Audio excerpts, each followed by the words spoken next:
Good afternoon, students. Let us continue with isotopes.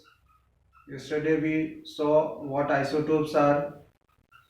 Let us see once again. Isotopes, they are the atoms of the same elements with the same atomic number but different mass number.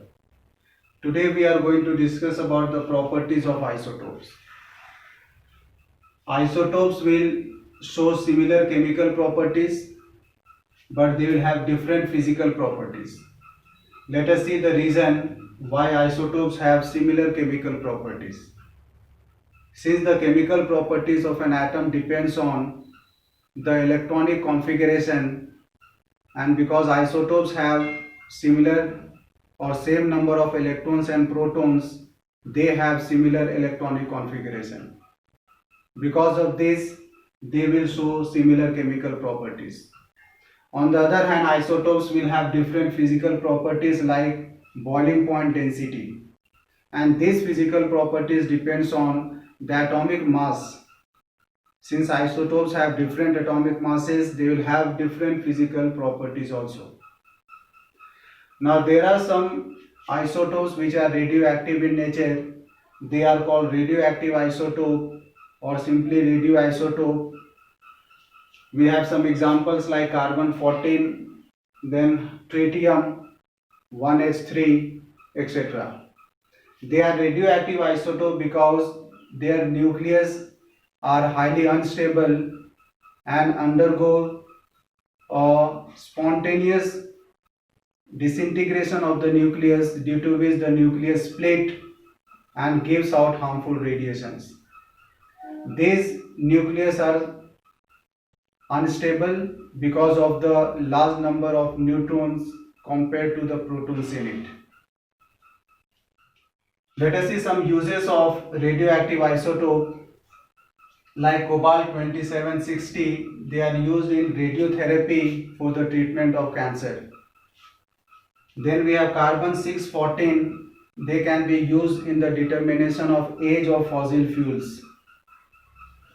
Then uranium 92-235, they are used as a fuel in the nuclear reactor for the production of electricity. Similarly, we have iodine 53-131. It is used in the treatment of goiter.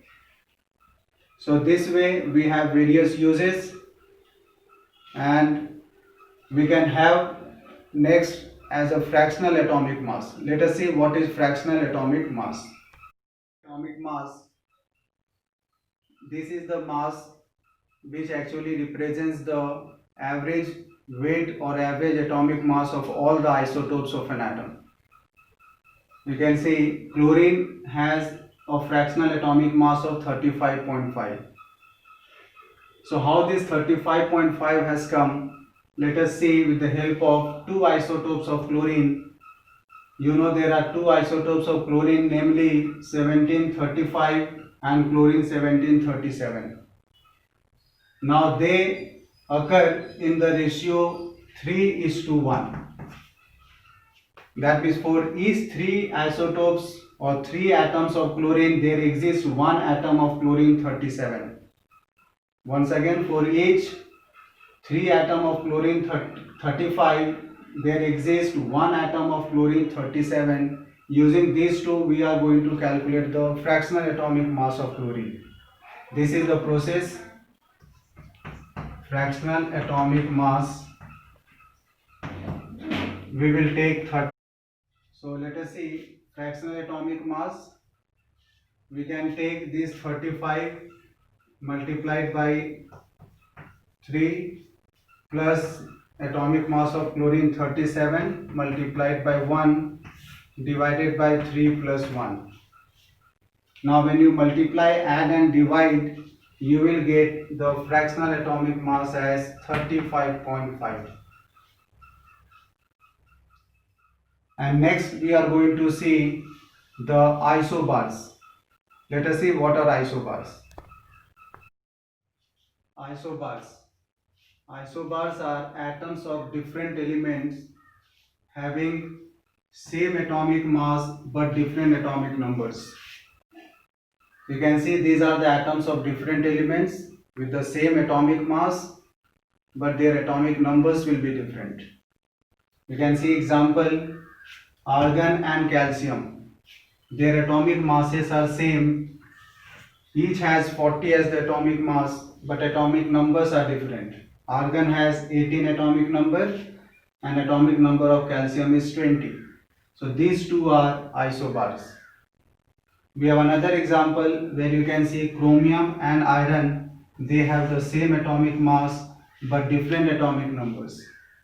Chromium atomic number is 24 and iron atomic number is 26. These are the two isobars again. So your homework will be to learn the taught portion and learn all the pages from the book that has been taught. We have completed this section of this chapter.